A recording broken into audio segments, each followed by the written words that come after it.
Assalamualaikum warahmatullahi wabarakatuh. Bismillah, tawakkaltu ala Allah, la hawla wa la quwata illa billah. Wassalatu wassalamu ala rasulillah wa ala alihi wa sahbihi wa mawalah amma ba'd. Puji syukur kehadirat Allah, salawat dan salam semoga senantiasa melimpah kepada junjungan kita Nabi Agung Muhammad sallallahu alaihi wasallam.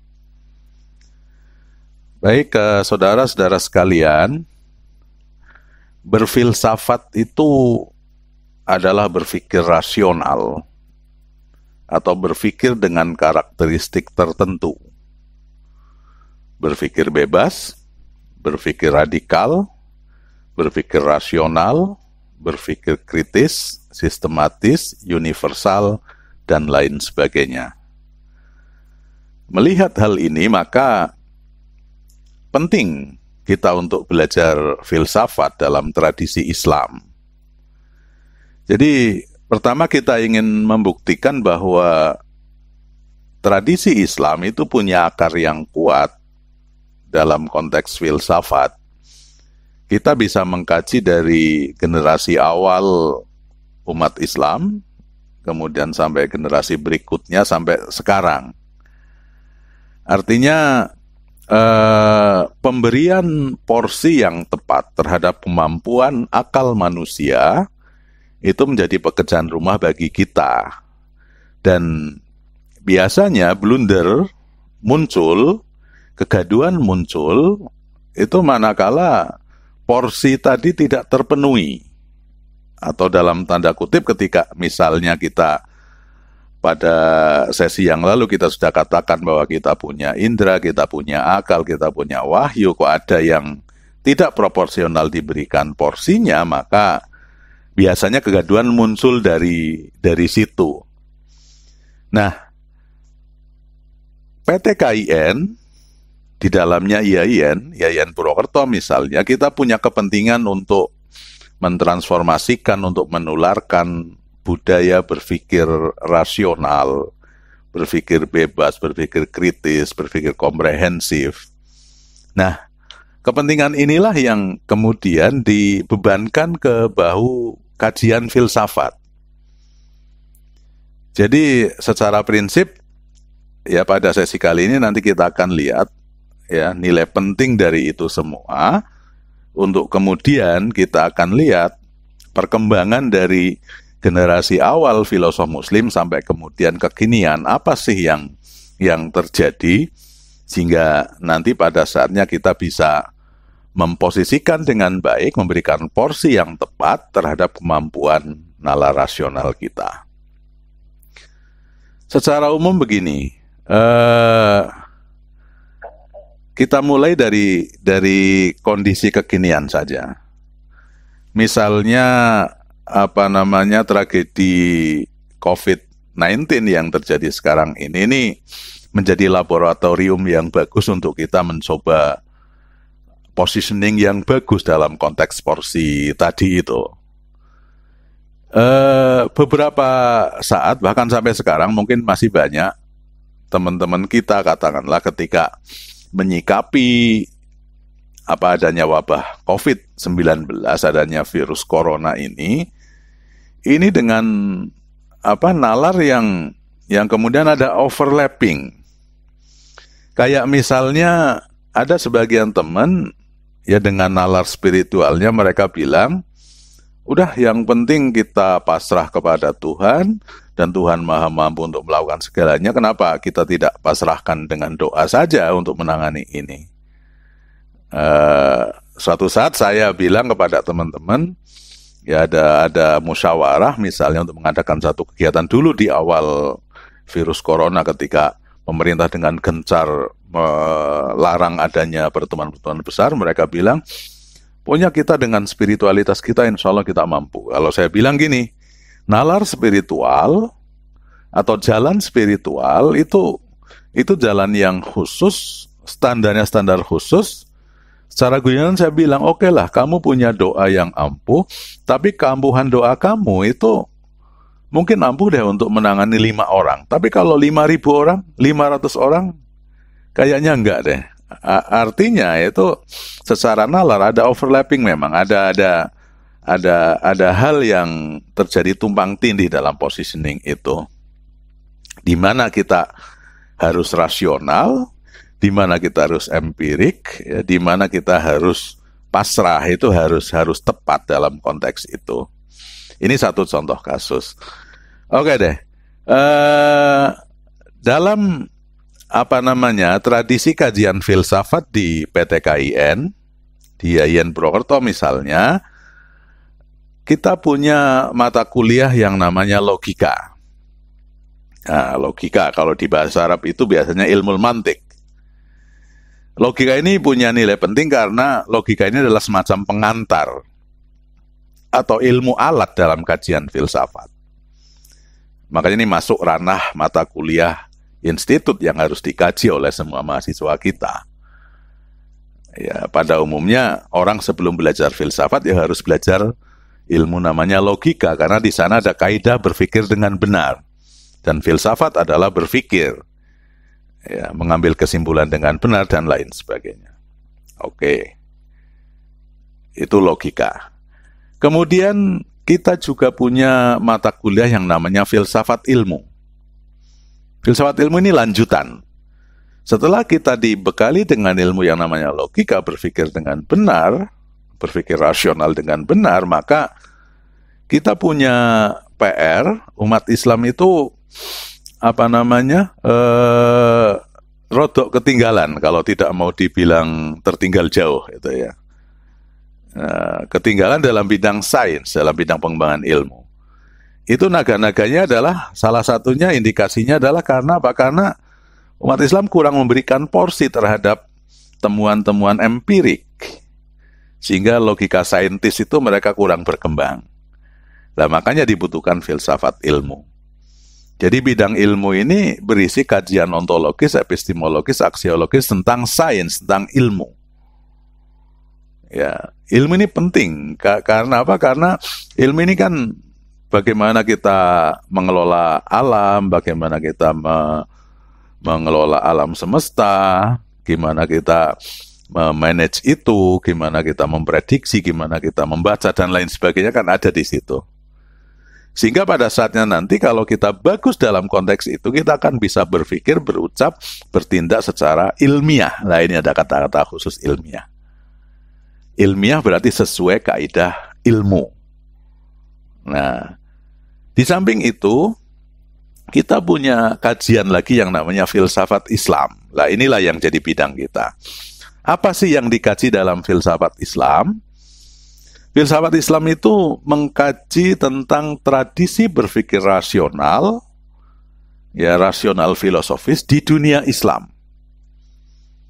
Makanya nanti kita akan coba lihat potretnya mulai dari filosof muslim pertama yang namanya Al-Kindi, nanti ada penerusnya Al-Farabi, kemudian Ikhwanus Sofa, Ibnu Maskaweh, Imam Ghazali, Ibnu Sina.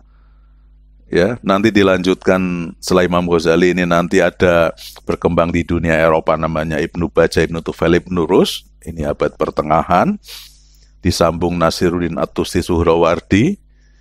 Kemudian nanti ada tren kekinian yang dimulai di abad modern sampai kemudian era-era kontemporer sekarang ini.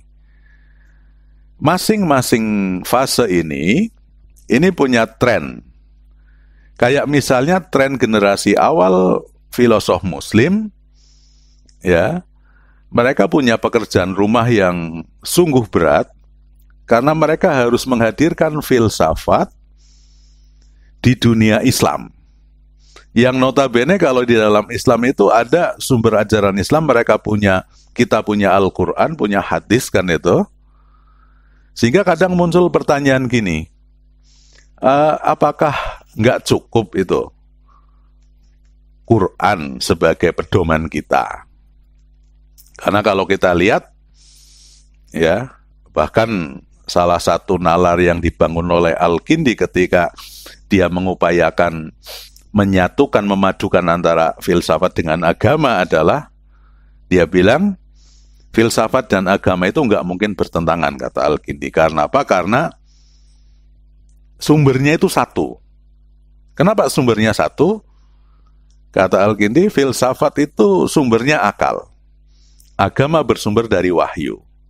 Sekarang kalau Anda ditanya, yang nurunkan wahyu siapa? Allah. Yang menciptakan akal siapa? Allah. Oke, sekarang kalau dua-duanya dari Allah, ya, nggak mungkin deh Tuhan menciptakan akal, menurunkan wahyu untuk kemudian mengadu antar keduanya agar mereka kemudian berperang. Nggak mungkin. Nalarnya begitu. Makanya dalam tradisi Islam ada memang Al-Quran, sumber utama ajaran kita. Semua hal ada di sana, di backup dengan hadis-hadis Nabi. Semua hal, syamil, menyeluruh, semuanya ada. Makanya saya bilang, bagi teman-teman yang telah merasa cukup dengan Al-Quran, yang saya kategorikan tekstualis tadi, it's okay, nggak masalah kan itu kan. Tapi ada saatnya di mana kita butuh penalaran yang lebih dari sekedar tekstual literal. Ada saatnya kita membaca lebih dalam. Karena apa? Karena kita berinteraksi itu bukan hanya internal Muslim yang notabene kalau bicara tauhid misalnya, qul huwallahu ahad, Allahus samad, lam yalid walam yulad walam yakul lahu kufuwan ahad. Ini ayat utama tentang tauhid. Kalau di kalangan Muslim selesai kan itu kan. Ente iman gak dengan Quran? Iman. Sudah, kalau iman berarti qul huwallahu ahad. Allah itu Maha Esa. Ya, kita mungkin gak perlu mempertanyakan kaifa ahadiyatullah kan itu kan. Gimana sih keesaan Allah itu? Tapi ketika kita berinteraksi dengan budaya lain, dan ini gak bisa kita hindari, ya, ketika misalnya ada pihak lain yang memprotes, yang mempertanyakan, dan itu sah-sah saja kan itu kan. Sama kayak kita misalnya menggugat trinitasnya umat Kristiani misalnya. Kalau trinitas umat Kristiani kan mereka bilang mereka tetap ketuhanan yang Maha Esa toh. Tapi Esa Tritunggal, 3 yang jadi satu. Dan itu kalau secara nalar awam kita kan jadi blunder kan itu. 3 kok 1 kok 3, itu gimana kan itu. Nah begitupun tauhid kita itu bisa jadi digugat sama yang lain. Nah, ketika ada gugatan semacam ini, maka salah satu jawaban yang tepat adalah ya nalar rasional. Maka berbicara tentang tauhid misalnya, kenapa ada ilmu kalam, kenapa ada teologi Islam, kenapa ada aliran Mu'tazilah yang sangat rasional misalnya, karena apa? Karena mereka memang mencoba mengemas, mencoba memahami, mencoba mempersepsikan, menafsirkan ajaran Islam yang ada itu dengan kacamata rasio. Dan ini tentu lebih luas kan itu kan. Makanya posisi filsafat dalam konteks ajaran Islam itu sebetulnya nanti realitasnya yang ada adalah harus kita akui, itu adalah sebuah media atau alat bantu kita untuk memahami ajaran Islam. Dan ini yang kita pahami dari Imam Ghazali misalnya ketika beliau memaparkan nalar rasional tentang tauhid. Surat Al-Ikhlas oke, qul huwallahu ahad, Allah itu Esa. Terus kata Imam Ghazali, apa sih nalar rasional, argumentasi rasionalnya bahwa Allah itu Esa? Kata Imam Ghazali gini deh, Tuhan itu, Allah itu kan Tuhan kita. Dan Tuhan itu adalah zat yang maha sempurna. Yang maha sempurna itu kan mesti harus satu. Nggak bisa dia 2 atau lebih, itu nggak bisa. Harus tunggal, harus Esa, Ahad. Nah, untuk membuktikan keesaan Allah, kata Imam Ghazali, itu bisa dibuktikan dengan logika. Logikanya gimana? Logikanya gini deh. Kalau misalnya antara Tuhan kemudian ada sekutu, ini biasanya musyrik. Orang musyrik kan yang tidak bertauhid, atau bertauhid tapi dikotori dengan syirik. Syirik itu apa? Syarik. Wujudus syarik, adanya sekutu. Adanya pihak lain yang kemudian disamakan posisinya dengan Allah, itu musyrik. Oke, kata Imam Ghazali gini deh. Kalau misalnya ada syarik itu, ada sekutu Allah, kemungkinannya itu ada 3. Ini kemungkinan logis. mungkin antara syarik dengan Allah, Allah dengan sekutunya ini sama, sepadan, persis, posisinya setara. Kemudian yang kedua, mungkin Allah lebih tinggi, syariknya lebih rendah. Yang ketiga, mungkin syariknya lebih tinggi, Allahnya lebih rendah. Nah, ini kalau ada dua pihak, ada dualisme, al-itsnainiyah. Dualisme ini meniscayakan hubungan tadi, tiga kemungkinan tadi. Kata Imam Ghazali, tiga kemungkinan itu tiga-tiganya nggak mungkin. Ya, tiga-tiganya kalau itu dipertahankan tetap adanya syarik itu jadi salah. Yang pertama gini, kalau dua hal tadi antara Allah dengan sekutunya itu sama, sepadan, setara, persis, ini nggak mungkin terjadi secara logis. Karena yang namanya al-itsnainiyah, yang namanya dualisme meniscayakan bahwa satu pihak dengan yang lain itu pasti ada perbedaan. Maka secara logika nggak mungkin ada dualisme kok sama persis. Berarti kemungkinan pertama batal. Kemudian kedua, kalau kemudian syariknya lebih tinggi dari Allah, sekutunya lebih tinggi, mestinya yang jadi Tuhan bukan Allah, tapi syariknya. Tapi kenapa yang disembah tetap Allah? Yang lain dijadikan sekutu. Berarti yang kedua nggak bisa. Dan yang ketiga, kemungkinan yang ketiga adalah Allah lebih tinggi dari syariknya, dan ini yang benar. Kalau Allah lebih tinggi dari sekutunya, kenapa kemudian kok syariknya kok disepadankan? Berarti kan ada kesalahan berpikir. Maka intinya wujudus syarik itu sesuatu yang tidak diterima secara logika. Maka otomatis kita harus yakini bahwa kita harus bertauhid kan itu. Ini salah satu contoh kasus bagaimana kita menggunakan nalar filosofis, nalar rasional untuk kemudian bisa mengemas keyakinan kita yang sudah kita yakini di awal, ya kita backup dengan argumentasi rasional. Ini memang agak dialektis, agak jadali kayak nalar ilmu kalam. Tapi realitasnya memang di dunia Islam lebih banyak begitu. Oke. Maka tadi saya sampaikan bahwa tren klasik, PR utama mereka, Al-Kindi, Al-Farabi, dan teman-teman itu mereka banyak terkuras pemikirannya bagaimana mereka menampilkan filsafat agar bisa diterima di dunia Islam. Ya, maka kemudian secara secara filosofi, secara religius mereka juga membaca kitab suci, ya mengakomodasi kemudian pemikiran yang ditransfer ke dunia Islam dan lain sebagainya. Yang dalam bahasa filsafat adalah taufiq bainad-din wal falsafah. Yang kata Al-Kindi tadi nggak ada pertentangan antara agama dengan filsafat. Kata Ikhwanus Shafa, agama kita artinya pemahaman agama, kepahaman keberagaman kita, pemahaman kita tentang agama itu butuh adanya filsafat, butuh nalar rasional. Karena di lapangan begini, filsafat ngajari kita agar kita bertindak, berucap, bersikap, berpikir secara rasional. Jadi memang tindakan kita, ucapan kita kalau kita petakan, para filosof juga memetakan itu kan ada tindakan yang namanya tindakan rasional, ada tindakan yang tidak rasional. Kalau lebih religius, Ibnu Bajjah misalnya, dia mengatakan tindakan manusia, amal manusia itu ada amal yang insani, ada amal yang hewani. Kalau insani itu tentu saja rasional, terukur, terprogram dengan bagus, diniati bagus, teknisnya bagus. Kalau yang hewani itu berarti didasari nafsu, emosional, dan lain sebagainya. Nah, semakin banyak tindakan kita, ucapan kita, sikap kita yang rasional, insani, luhur, maka semakin sempurna kemanusiaan kita. Jadi insaniyat, kemanusiaan kita semakin, makanya kemudian muncul kalau Ibnu Bajjah ada term insan kamil, manusia sempurna. Itu ketika a'maluhu, ketika perbuatan-perbuatannya adalah sudah menjadi perbuatan yang insani.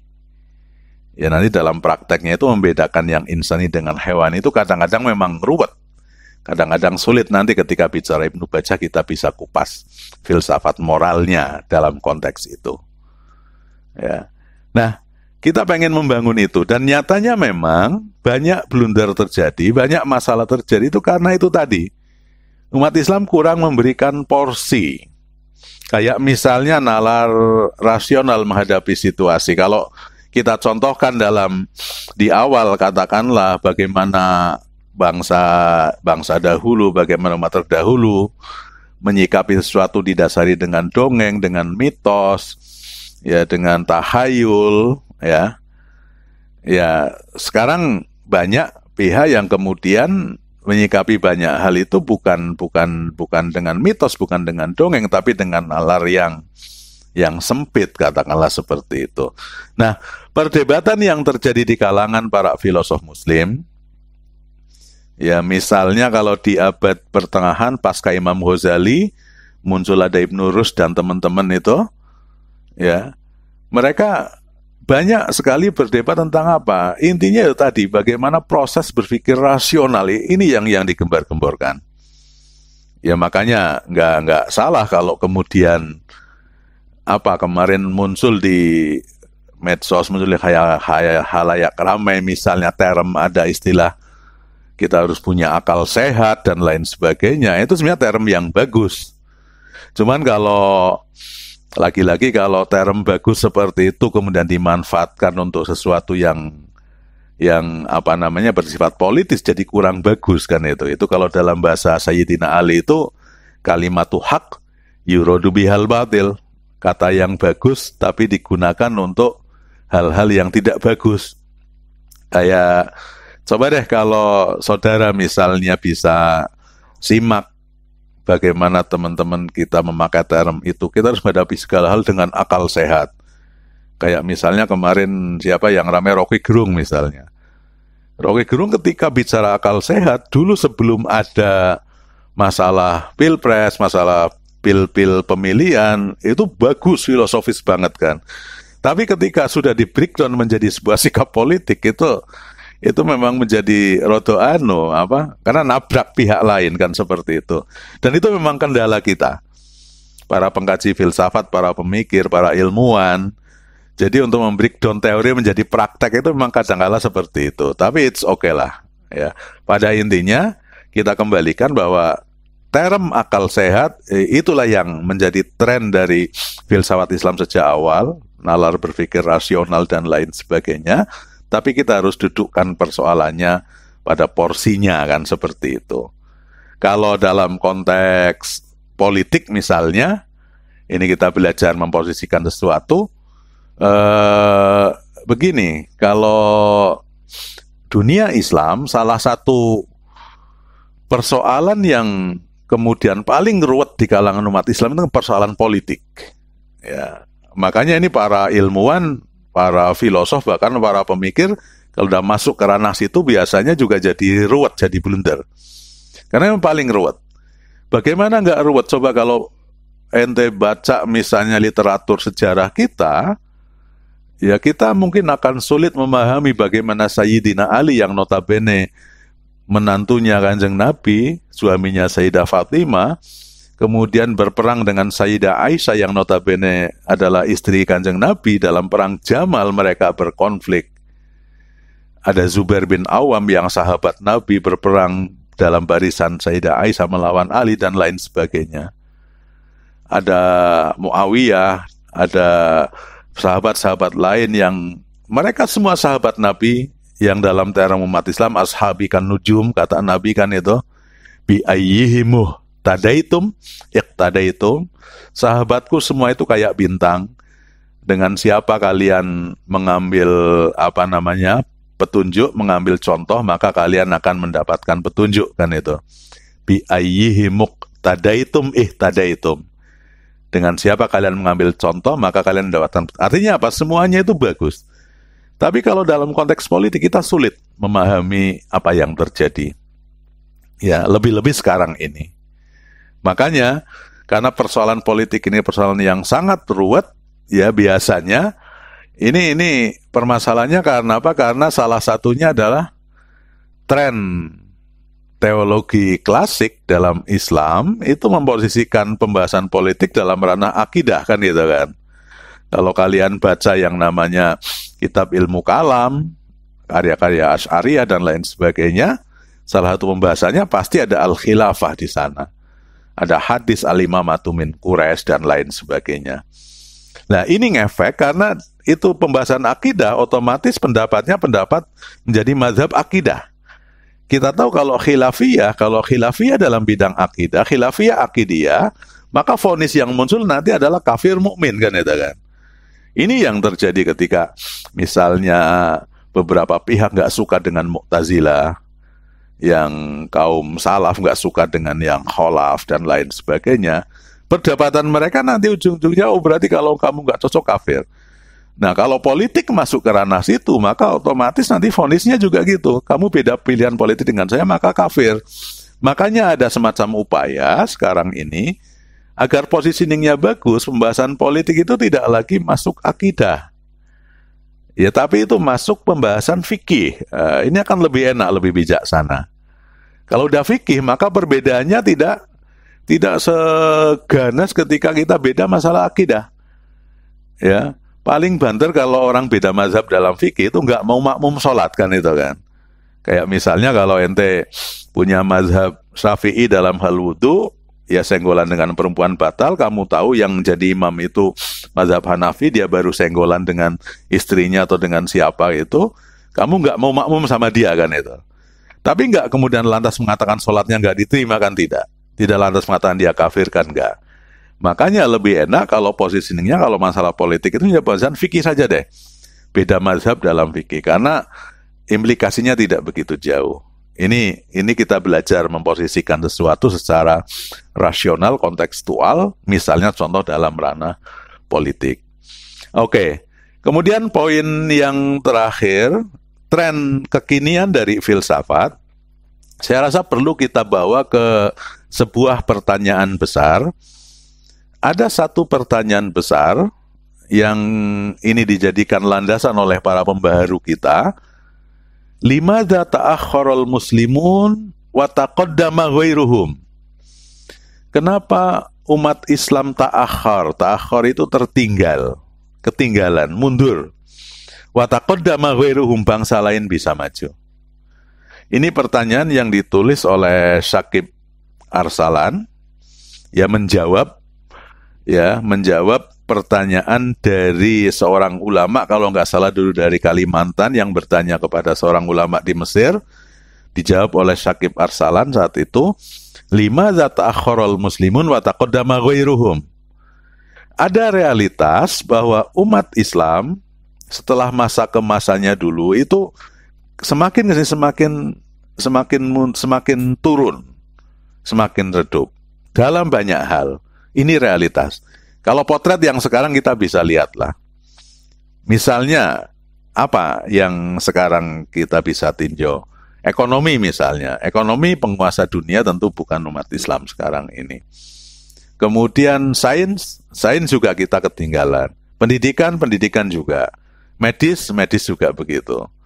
Nah, banyak hal, hampir semua hal kita ketinggalan. Pertanyaannya kemudian, apakah ini berarti janji Tuhan itu salah, kan itu kan? Karena Allah berfirman, kuntum khaira ummatin ukhrijat linnas. Kalian adalah sebaik-baik umat yang dikeluarkan untuk manusia. Khaira ummah, umat yang unggul berarti, kan gitu kan? Apakah Tuhan firman-Nya salah, janjinya salah? Allah yukhliful mi'ad. Padahal Allah sudah jelas, innallaha la yukhliful mi'ad. Allah tidak pernah ingkar janji. Maka kita sebagai umat muslim, jawabannya pasti bukan Tuhan yang salah. Pasti bukan Qur'annya yang keliru. Pasti bukan ajaran Nabi yang tidak benar. Yang salah adalah kita. Karena apa? Kita tidak pandai memahami ajaran agama kita. Kita tidak pandai membaca Al-Quran. Makanya, nanti beberapa materi kita tentang filsafat Islam, saya akan arahkan mencoba mengidentifikasi pertanyaan itu dan solusi-solusi yang ditawarkan. Kayak misalnya salah satunya adalah kita akan baca nanti Muhammad Iqbal dengan landasan filosofisnya. Kata Iqbal, kenapa umat Islam tertinggal, oh, asabahumul jumud, karena mereka itu jumud. Jumud itu apa? Jumud itu jendel. Jendel itu apa? Jendel itu lawannya encer. Encer itu nyambungan, kalau jendel itu enggak nyambungan. Artinya apa? Ada su'ul faham. Ada pemahaman yang buruk. Atau kalau bukan su'ul faham, itu khata'ul faham, pemahaman yang keliru, pemahaman yang salah. Nah, karena pemahaman yang keliru, pemahaman yang salah ini harus diencerkan, harus diluruskan. Contohnya apa? Contohnya memahami konsep tasawuf, spiritualitas Islam. Ya, sebagian umat kita memahami tasawuf itu secara sempit, sehingga mereka katakan kita harus zuhud. Zuhud itu apa? Zuhud itu menghindari keduniaan. Mereka bicara hitam putih, maka mereka meninggalkan hal-hal duniawi. Mereka fokus kepada akhirat. Fatalistik sifatnya seperti itu. Ini harus diluruskan, kata Iqbal. Nanti Muhammad Arkun bicara yang lain. Oh, kita harus membaca Al-Quran dengan piranti-piranti ilmu sosial. Kemudian Muhammad Abid Al-Jabiri, nanti salah satu tokoh kita di bagian akhir, dia menawarkan ada nalar-nalar yang dia bicarakan, kritik nalar Islam, ada nalar bayani, nalar burhani, nalar irfani, 3 nalar yang ada di dalam dunia Arab ini, dunia Islam ini. Ya, ini harus dikembangkan semuanya, kata Al-Jabiri, karena prakteknya kemudian kita lebih senang bayaninya, atau sebagian lebih senang irfaninya, burhaninya kurang misalnya. Oke deh, inilah para filosof kita nanti yang akan kita kaji lebih lanjut, ya kita eksplor lebih lanjut.